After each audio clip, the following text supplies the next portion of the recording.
This is AVWeek, your weekly wrap-up of audio-visual news and information. My name is Tim Albright. I am your host. With us this week from Nashville, Tennessee, weighing in at probably 105 pounds soaking wet, Mr. Phil Cordell, also known as High Five from M3 Technology. How are you, sir? Great, glad to be here. Just reached my personal goal of 115. Thank you, Good. Tim. Very good. Pretty exciting. I was going to do a whole Andy Kaufman like wrestling thing, but I'm not going to because I'm not going to say how much I weigh. And neither am I going to say how much Chris Netto weighs because we hung out in New York and I know how much sushi we put down on Monday. Chris Netto from AV Help Desk, how are you, sir? I'm doing good. Glad to see that Phil has moved up from featherweight to welterweight. Is it bantamweight? 115. Bantamweight. That's it. Me and Ronda Rousey are going round and round next week. So I would not fight her. Neither would I. I would not fight her either. She'd kick my ass. Somebody else could kick my ass is Melissa Dillman. How are you? See what I did there? I was wondering how you're going to segue that, Tim. I'm doing great. How are you guys? I am doing well. She's, of course, from Kramer, trainer extraordinaire. I actually get to hang out with her a couple of weeks at the AQAV event in Champaign, Illinois, home of the Fighting Illini. So I kind of half mentioned the fact that Chris and I got to hang out this week in New York. We got to do a couple things for New York Digital Signage Week. If you're interested in that and in what we did a live broadcast from the Daktronics studios in Times Square, no less. Holy cow. You have to say that with Times frickin' Square. Times frickin' Square. It was really neat. There you go. It really was. And the shot was really cool. Just ignore the fat guy in the middle in the suit and look at, all the really cool digital signage that's going on. We'll talk about it here in a second, but go to our YouTube page or the website where we'll have a link to the YouTube page, but that really is where all the cool stuff is. We got to talk with Daktronics, Digital Signage Federation, Show and Tell, our friend Adrian Cottrell from Daily Do. So yeah, check that out if you would, please. All right, hey, let's get this show on the road. You know what? Let's just kick it off with actually that, with Digital Signage Week. Chris, I asked you this on the program. I'll ask you this again. We're AV folks, right? Now, lots of smart folks, lots of smart people have written about digital signage in this space and integrators in this space getting involved in digital signage. Talked to Jim at Daktronics about how integrators can get involved with them, specifically because sometimes they're listed almost as the AV general contractor, and how integrators can partner with them. Not for nothing, but why were we there? Why were we at Digital Signage Week this week? I've often asked that same question to myself. What were we doing there? What were we doing on Times Square? Why were you, the representative of Midwest America, sitting there having coffee with a big LED board behind you and a great picture, I might add? What were we doing there is very simple. The digital signage world in our world of corporate AV or commercial AV has pretty much been relegated to the TV in the box, and that's pretty much where we've left it. I think there's curiosity on our part as AV Nation to dig deeper. I mean, we've had discussions regarding the scoreboard at Wrigley Field. We've had conversations about, I mentioned on the program, the ooh and ah and the wow. I mean, what me and you do, Tim, on a daily basis of working in conference rooms doesn't get a lot of oohs and ahs. But, man, you walk down Times Square, that is just a big old advertisement, not just for, obviously, the companies that purchase these mega LED boards, but it's a very good representation of AV and what we can do as an industry. I mean, a lot of that stuff wasn't possible. It wasn't as wow as it is now, put it to you that way. Back in the days of the jumbotrons, you were limited in the size and the capacity, and you'd have the bezels and all that sort of stuff that were blocking these things from getting bigger. Man, these things are looking more and more seamless, and we were up close to a lot of them, being up a couple floors and right in the face of some of them. You could see on our video we're getting a suntan from just about every angle in that space. But yeah, there is a purpose for us being there in the sense that it is our people that are working installing those things on the back end. We are still working with manufacturers. The mount manufacturers are still building the frames for these LED boards to be put up. You're still talking about people who are putting together the video processors to make this thing all work, and the seamless switching and all that. But one of the things that came out loud and clear from me sitting there this past week is no matter what we do, no matter how big and pretty and how we mount this stupid thing and get it up there fixed, none of it matters unless you have the right content going. And that is the big draw. It has to be the content. And no better example of content than when you're looking at a 60, 70-foot long board, that says, what, that's rolling a PowerPoint presentation? Because typically that's what we would be telling our customers to do. Put a couple PowerPoint slides up.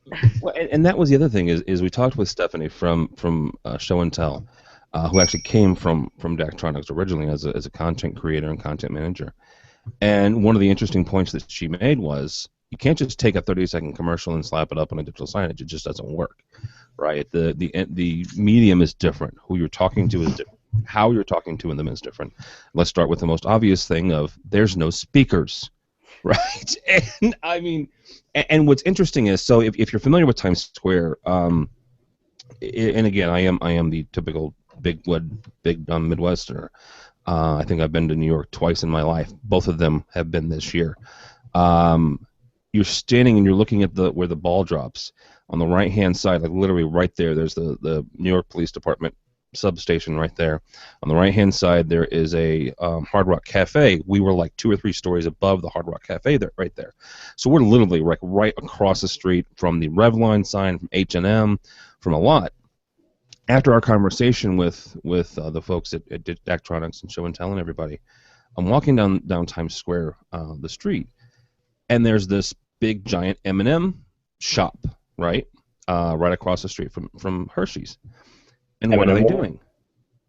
They're showing stinking commercials on their freaking digital signage. They're doing exactly what she said not to do. Now you've seen them enough that you can imagine the voices in your head. At least I can.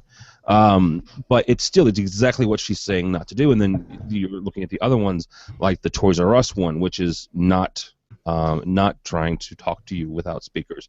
They're doing a very good job of communicating their message with visuals and with graphics and with CG and stuff. So, Phil, as an integrator, as somebody who may or may not have trying to get into your stuff personally, but as an integrator, how do you handle projects? Maybe not like Times Square, but let's be honest. Nashville has their own set of what's it called, the Music Mile, where you guys have got a lot of not as much as Times Square, but you have a fair amount of digital signage in the city.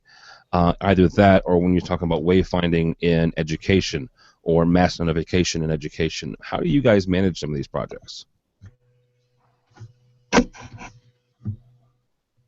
Very interesting, Phil. It's incredibly interesting.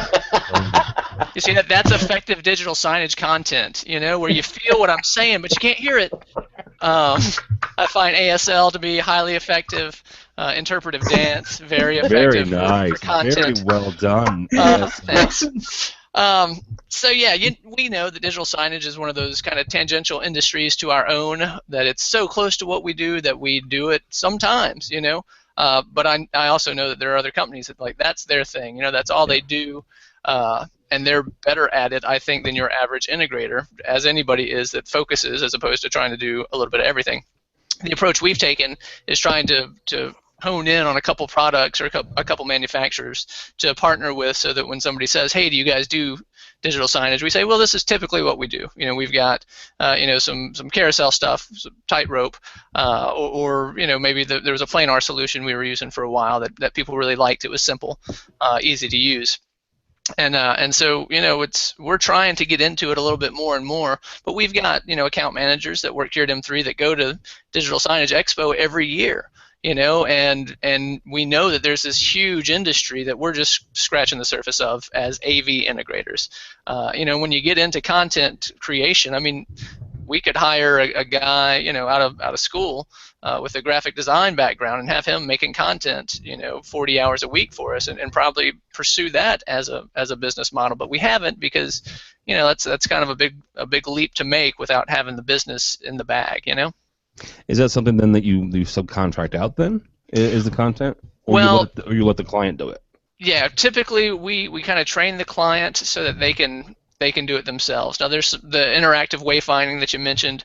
We've partnered with 4 Winds on some projects at some universities around the state on that stuff. But again, the people that are good at content, that's practically all they do. They're not measuring for sound pressure levels. They're not doing all the other stuff that we do as AV integrators. They're doing digital signage. They're doing content creation. Well, and here's not to be silly, but they also understand the pixel density and the graphical limitations of these things, right? I mean, yes, you and I could do the math and say, okay, you know what, we have X amount of pixels in this specific installation. I'm being careful about how I'm saying this because it's not just a 16:9 screen you're throwing up there, right? Each one of these is unique. Each one of these is different because you can do so many interesting and unique things with them. Definitely. If I can't design it on my light bright, then I'm not interested. Wow. Mm-hmm. ASL and light bright, all from the same guy. Okay. Melissa, from a manufacturer standpoint, yeah, how are you going to follow that up?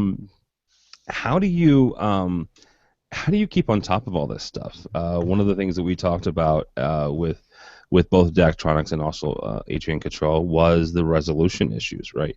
As each of these boards are getting refreshed out, depending on where they are in the cycle, the next iteration of these will probably start pushing for or 8K. That means that the video processing is going to have to handle that, and the topology is going to have to handle that, and the carriers are going to have to handle that. And I'm, again, trying to be careful because I'm not going to say the cabling, I'm not going to say the fiber. However they're getting that signal there is going to have to handle XK, right? How do you guys stay on top of that stuff?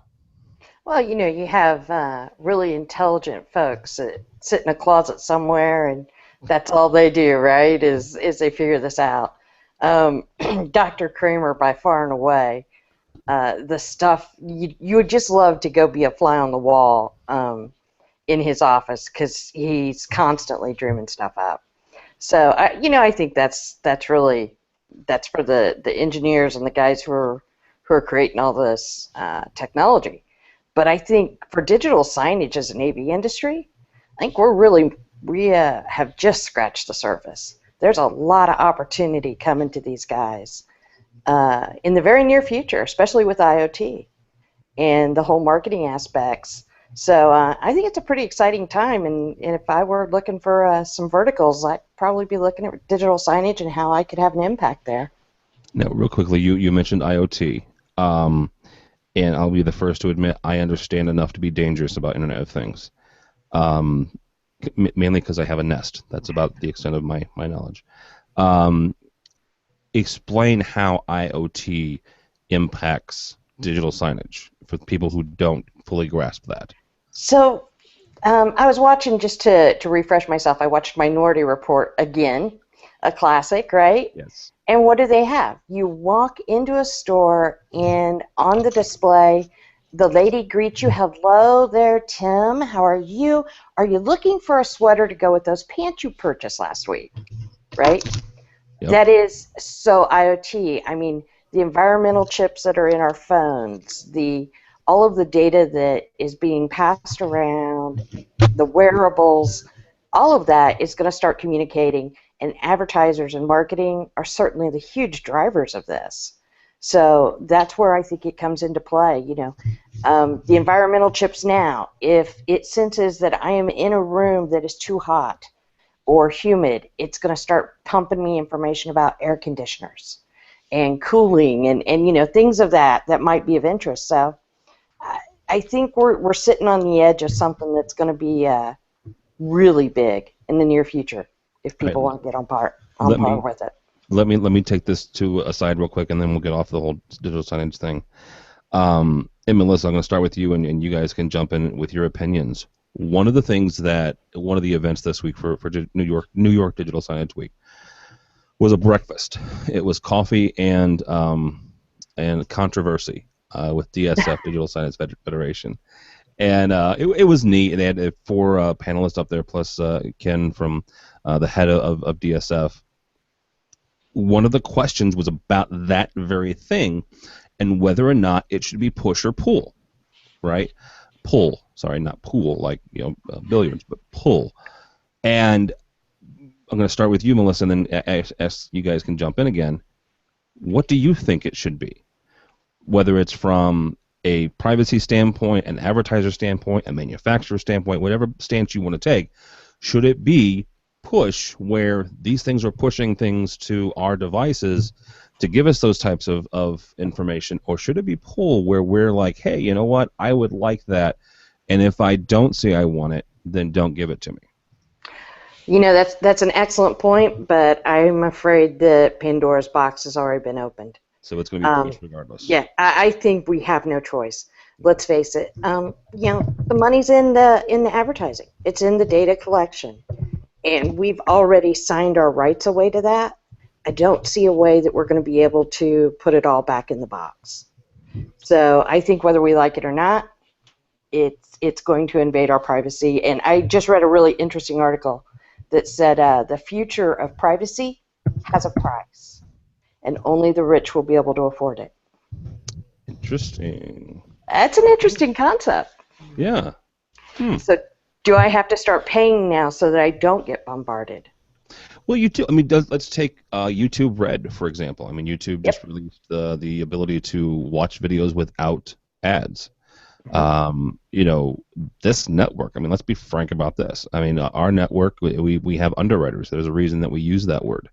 Kramer is one of our underwriters. We don't have ads. We don't have anything like that. We have a group of underwriters, people who find value in what we do, that pay for the ability for us to go to DSF, for us to go to ISC, to go to Infocom and cover these events for you, the people who listen. So yeah, there is a price to be paid for privacy. You've got a very good point there. All right, we were going to talk about Barco real quick. Chris, we're probably going to jump on something else here. From AV Network, avnetwork.com, the people who give you it's new base, so the people who give you like SCN and AV Technology and actually Digital Signage magazine. TV One has named Denise. Well, Denise, sorry. It took me a second. I lost my place in the article. Denise as CEO. I'm going to say Nimchev is how I'm going to pronounce her last name, as the first female head of TV One. Melissa, I am going to start with you, and the other 3 of us yahoos are probably not going to talk about this at all. As a woman in AV, and this is a subject that we've talked about a lot over the last 3 or 4 years, how important is this position and this naming of Denise as the new TV One CEO? I think that it's important based on what she does with it. There's obviously, we've got presidents, owners, we have some high-level executives, right? Take a look at Corey Schaefer and Jan at FSR. Those women are powerhouses in the industry, and they go out of their way to give back to women in the industry. So the question is, I have not met her, but it would be my hope that she reaches out to the women in the industry and helps, mentor and guide and speak up. I think it's exciting that they appointed a woman into the position. All right. Now let me, I guess, not take issue, but give you kind of a counterpoint to that.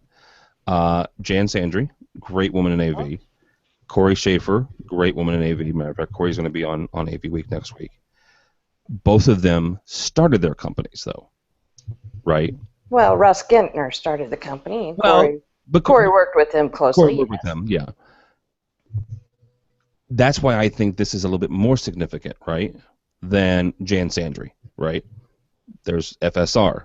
The S in FSR is Jan, right? So that's why I think this is kind of even more significant than that, by the fact that it's not someone who was involved in the founding, not someone who was involved in that, where they're taking someone who they see value in and they see the ability to do this. Or am I just not reading that right? Well, let's look at it this way. This Denise is, obviously heading up TV1. That's awesome. Well placed in our industry. Her background, though, she comes from Stanley and Black & Decker, which is a little more far removed from our industry. So I would be curious as to how she kind of found her way into the industry. I mean, look at us. We all know how we ended up here. But, moving from Black & Decker into AV, that's an interesting trip there to take. So. Yeah. You can't rule out. Maybe she was a musician. Maybe she was a roadie. Maybe she was a roadie. You never know. You never know. Maybe she was a DJ. Well, that's why. I mean, I'm not being facetious. I would kind of like to know how she kind of found her way here, because the rest of us followed the old guys. Well, speaking for yourself, I followed the young guys. So. All right.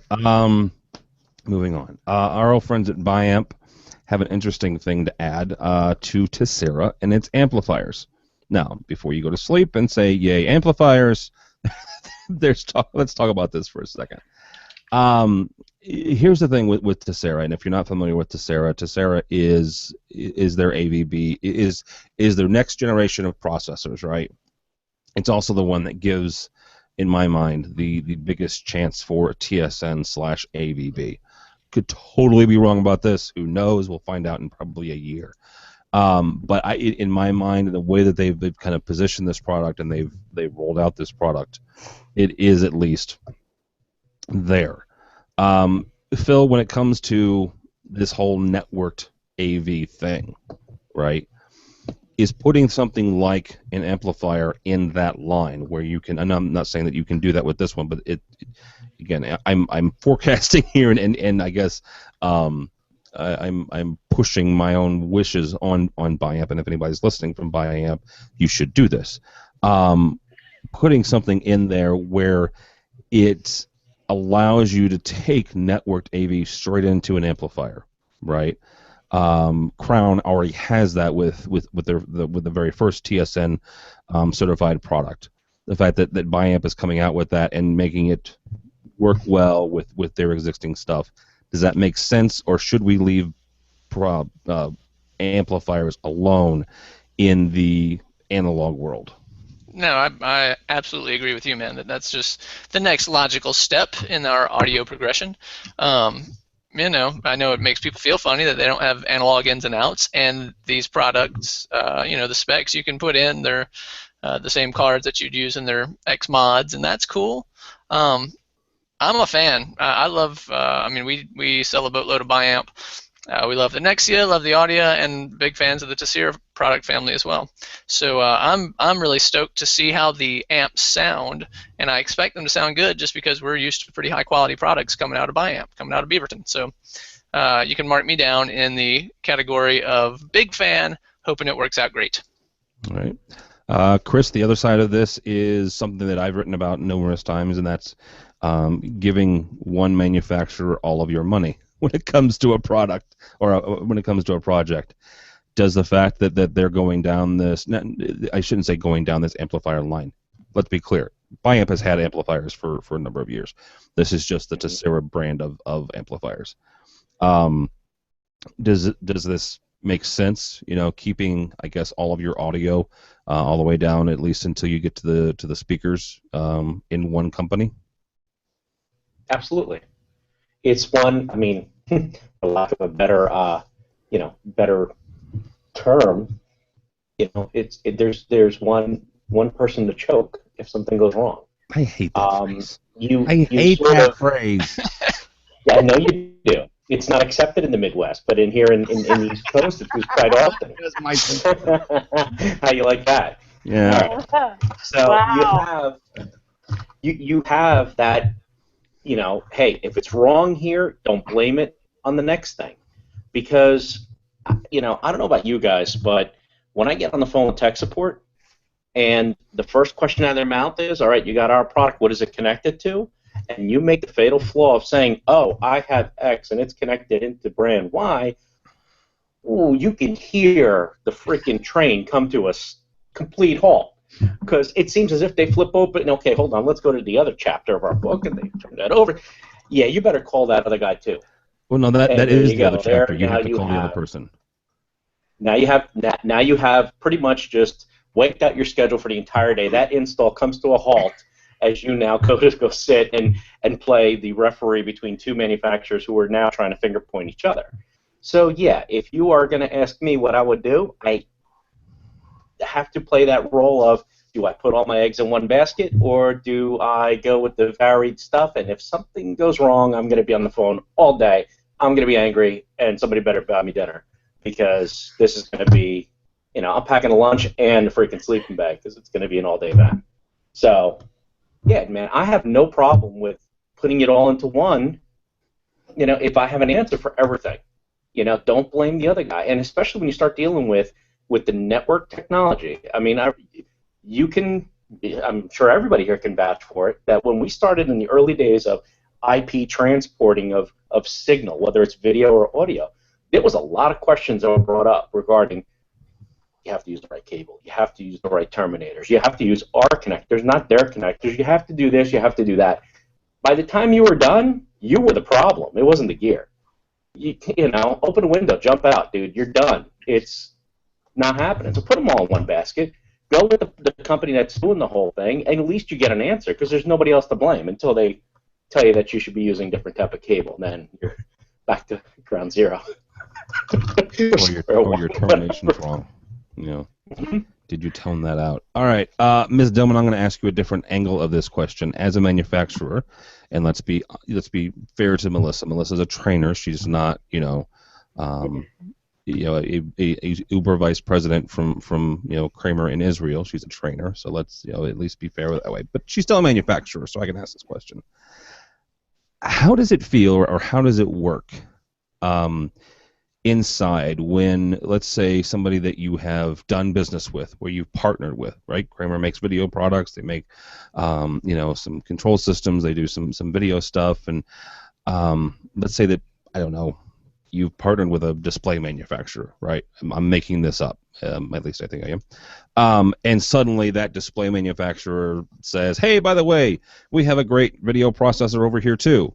Yes, you should still use Kramer's, but we have one too. Does that, I guess the best way to ask this is, how does that impact the relationship of these cross-company collaborations? Well, I think for the most part, you don't partner with someone who has a competitive product. For the most part, if it's in direct competition, and if it's a big enough competition, you buy them. But to Chris's point, on this side of the table as a manufacturer, when you call tech support and you tell me that you've connected my product and it's one of 500 different products and manufacturers connected together, we do the same thing. We go, oh, let's go get our lunch, let's open the next chapter, right? Because surprisingly, manufacturers don't really like to share their technologies and their special sauces with us to tell us, how we can make them all work together. So while it's frustrating on both sides of the table to get that kind of news, because it's really tough for us to troubleshoot someone else's gear. Yeah. As if you call me and it's my gear, one of the techs can throw it on a bench and we can see if we can replicate it. So I think that's sort of a two-way street. Yeah, it is, and it's also on a positive, Tim. What? On a positive, the end user becomes very smart and fluent in every possible technology, or every different manufacturer's terms and technology, because you're literally there in between trying to figure out how this works, and you're reverse engineering it basically on both ends. Here's the thing. Watch this. This is why programmers are the most important person in your lineup. Oh my God! And that ad was sold by and provided by Tim Albright. This is coming from a former programmer. I'm joking. They are the people though that makes everything talk to each other. I'm just saying. Just saying. Just saying. Allegedly. Allegedly talk to each other. Not allegedly. Eventually it'll work. Eventually. Day 2. Undoubtedly. Day Why 2. don't we just keep throwing out some freaking adjectives into this one, or adverbs, or whatever the hell you want? I failed that class too. You're from Jersey. Go I ahead. know. All right. Last but not I'm least, cleaning it up. NSCA unveils a technical assessment tool. This is very interesting. From our friends over at NSCA.org, quote unquote, the National Systems Contractors Association is excited to announce the release of a new online tool that saves time, streamlines hiring, identifies current employees with extraordinary technical skills, and finds the best new candidates, the technical assessment tool. So, a couple of things with this. First, it's interesting, right? I like the idea. I applaud the idea of trying to get the best qualified candidate. Some issues that I kind of have is sometimes your green people are going to be green, and they're probably not going to pass this assessment tool, right? Whether it's getting folks from ITT Technical Institute or another trade organization here in St. Louis, we have ITT Tech, we have Vatterott Technical College. Again, these are for-profit technical colleges. You can get an associate's and I believe a bachelor's in electrical engineering. Or obviously we have SLU and Southern Illinois University and all these other great colleges around here. But they're not AV colleges, right? This is a bigger conversation that we've had. There is no such thing as an AV college. Yes, there's 1 or 2 programs throughout the country. Don't email me. But for the most part, there's not, this grand degree on a giant scale. Like, Duke doesn't have one. Harvard doesn't have one. Notre Dame doesn't have one that I'm aware of. So, Chris, when it comes to this, and we have a lot of friends that have gone through a couple of these different programs, how important or how valuable, I guess, is this tool going to be for those green folks? For the ones existing, I can kind of see it, but for those green boys and girls that are coming out of high school, coming out of technical colleges, and they're just getting started in the industry, how is this going to work? I don't like the be-all, end-all question or the be-all, end-all answer to it. I think it's a start. But why don't we give them maybe some hands-on things? I think that would be helpful. Can you identify what this is? Type of thing. When I started this in this industry in '98, somebody showed me a BNC cable, and I had referred to it as a BNC cable. And they responded with, "You're hired." That's awesome. My degree didn't matter for nothing. As soon as I figured out that was BNC, they were like, "Dude, you're here. You're one of us. Let's go." That test had one question. Pretty much, I think they killed the question after they showed me the BNC cable because nobody else before me knew what it was.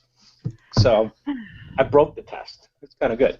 Well, you can come with the practical exams and the first layer stuff. I mean, not to dredge up a conversation that's all over the internet now regarding CTS, but the CTS was that initial test. It wasn't something you were going to give to an employee walking in, but the first level CTS was you understand what you're doing, you understand what we're talking about in our industry, and it was your benchmark. You pass that, you go through. I've taken some, I've done interviews early on in my career where they ask you those questions and those, things about what is BNC, what is RGBH, what does it stand for at the time. That sort of stuff was common sense, and I think it got you to a next level in the interview. I don't think that this particular thing is going to automatically stamp you out. You're golden. Let's go. Get your bag, get your hat. You're on the road tomorrow. I don't think that's the intent of it. I think it's more to help identify who are the right candidates and who are the people that are have somewhat of a pulse as to what we're doing. All right. Melissa, not only are you a good you're Infocom, adjunct faculty, you're obviously Kramer trainer, but you're also heavily involved with AQAV. Let's get someone who's done training once or twice in her life. Your perspective on this. Okay, so I don't think any of us have any EST training. Am I correct? I do not know. No. Okay. So NSCA has went down an interesting path, and what they're doing is they're going out to these ITT techs and these types of colleges, and they're putting in their training program, which is part of that EST and different levels of it, etc. I applaud them for doing that. I think that's awesome. I think if you look at their training program, it is very hands-on. So they actually set up racks and walls and rooms, and you actually have to do the hands-on component, and that's one of the big complaints that we've heard about some other trainings is there's no hands-on aspect to it. So I think they've made great strides in doing that. I'm a little nervous about this particular assessment tool. I worry when they say that it can help you find extraordinary talent.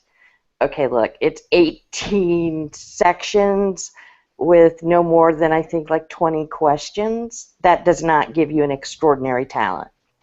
But it is it's at least something. To me, it's reminiscent of the old CTS prep course or CTS test that we had when it was online, or online at your computer. It's at least a tool. I like their training programs. I like what I see coming out of their training programs. I think they're a little more focused in life safety than AV, but I would be interested to work with them and see where they're at on the AV side of it, and certainly offer any help. But it's an interesting approach. So. Did you hear that, Chuck? Call Melissa. Yeah, call Melissa. That's right. Call Melissa, Chuck. Call me. The head of NSCA, if you didn't know that. Mr. Cordell, when it comes to not only you and your own personal growth, but also as someone who helps run M3, how do you see this test? I agree with Melissa. It's commendable that they're putting something out there, and I do all of the technical hiring for our Nashville branch and our Memphis branch and our Huntsville branch. But I'm used to greenhorns. Give me a guy with a good attitude who's willing to learn, probably who moved to Nashville to be a musician and it didn't work out, and we'll turn him into an AV pro. That's kind of what we do, and so I don't expect most of the people that I hire on to have that level of knowledge. So the assessment would probably just already tell me what hopefully they're already being honest with me about. I don't have a lot of experience in most of these areas, but I'm willing to learn. Those are the people that I'm looking for in general anyway. I think maybe for a bigger firm, maybe for your Whitlocks or somebody where you're, bringing on maybe guys that came over from other competing large firms that, are talking smack about how awesome they are. Sure. You know what? Why don't you sit down for a couple hours? Let's take this test and let's see, let's just see where you're at. And to me, that would make a ton of sense especially when you're dealing with manpower on that scale. But for the smaller mom and pop firms, there's nothing a good conversation can't figure out, and I do pop in those not by no means are they gotcha questions, but just kind of probing questions that give me an understanding of what the potential new hire knows, about what we do. I get tons of audio engineers. It's like, cool, can you hang these speakers? Yeah, absolutely. The other thing is I've talked with George Tucker. Big part of Aviation. He used to work for a manufacturer, and one of his main jobs was hiring some of their technical folks. And there are folks who simply don't take tests well, flat out, right? But he would sit them down and make them solder an XLR connector, right? There's a difference between the practical and the standardized testing, right? Where here's a box with some gazintas and some gazoutas, right? Make it connect to that thing over there. And as long as you can do that, maybe some of your standardized testing isn't so hot, but maybe you offset it with some of that hands-on stuff to make sure that you really do know what you're doing. I know folks who are book smart who have no business being in a rack. right? Who couldn't wire, it's the whole, AV nightmares on Facebook story where the wire is everywhere and it's a rat's nest and you don't want them touching things. So. Well, soldering, I think connectors right now, Tim, or making somebody solder a connector would probably be considered hazing at this point. Oh, we still solder. We still do well, it. Yeah, but I do like the asking the new hand-pulling hire aspects to of roll what up the they're sleeves and drop some solder. That may be some. that may be considered for hazing. I don't know. There's the thing now. You can cold solder. Haven't you seen this thing? It's a little battery operated thing. Never mind. It's stupid. Don't buy it. All right, that's going to do it for this week, kids. Mr. Chris Netto, thanks for hanging out with me for a couple days in New York. Thank you, sir. Appreciate it. It was fun. It was fun. How can people get a hold of you? You can get a hold of me at @_Chris Netto. You can find me there on the Twitters, and my company, avhelpdesk.com. That's the consultant company I work for. You can also find me on AV Hashtags. I'm part of the team that rolls that out on a weekly basis. And, yeah, that's it. That's it? Maybe more. Okay. You never know. Also with us is Miss Melissa Dillman from Kramer. Thank you, ma'am. Thank you. And how can people get a hold of you? Oh, you can find me all over the Kramer training page. You can find me at Melissa Dillman on Twitter, or mdillman@kramerus.com. All right, very good. And last but not least, Mr. Phil Cordell, Hi-Fi, who has some brand spanking new shows coming out for AV Nation. At last. At last. He and his cohort, Mr. Matt Scott, they decided to have a baby. Not together. Not together. Not that there's anything wrong with that. Not that there's anything wrong with that. But he and Matt separately, their wives, decided that it was time to procreate for some reason with these gentlemen. So both of them had babies in February, and so they've taken some time off from the AV App show. So they have some new ones coming out this month. So pay attention and stay tuned for that. But how else can people get a hold of you, sir? Yeah, man, you can find me on Twitter at @the_AV_pro. Find me on my website, theavprofessional.com, or find me on YouTube, youtube.com/highfidelity, HIPHIDELITY. And I also have to add, I don't know who's watching this show that hasn't seen the live from New York show that you guys did, but it was awesome. Made me feel like a teenager all over again watching 3 Carson Dailies, TRL. Wow. Yeah, from Times Square. It was special. It was a special moment. We were You should see the crowd outside the 2 blocks away from that very location there, Phil. Now the studio's no longer there. It's like there's actually digital signage covering up where Carson Daly did TSL, right? But yeah, we're like a block and a half away from the Viacom CBS studios. So yeah, it was kind of neat. So cool, man. Don't kid yourself. Every time Tim walked over to the window, the crowd went nuts outside. Stackhouse and dragging everybody up there. Woo! All the AV tweeps. 60-year-old guys went nuts. All right. My name is Tom Albright. Don't follow me at this point. I'm still convincing about the Bears season, but go by the website if you would please, avnation.tv. avnation.tv. You'll find this very program, Phil's program, a program that Mr. Netto did from a comic book shop owned by Jay and Silent Bob. So that was kind of neat. You'll see us live from the Times Square. Sign up for our newsletter if you would, please. We're starting to roll that out slowly but surely. Doing some new things with that this month, and some new writers, some new voices coming to AV Nation here in the not too distant future. So avnation.tv, avnation.tv. Thanks so much for watching. Thanks so much for listening. This has been AV.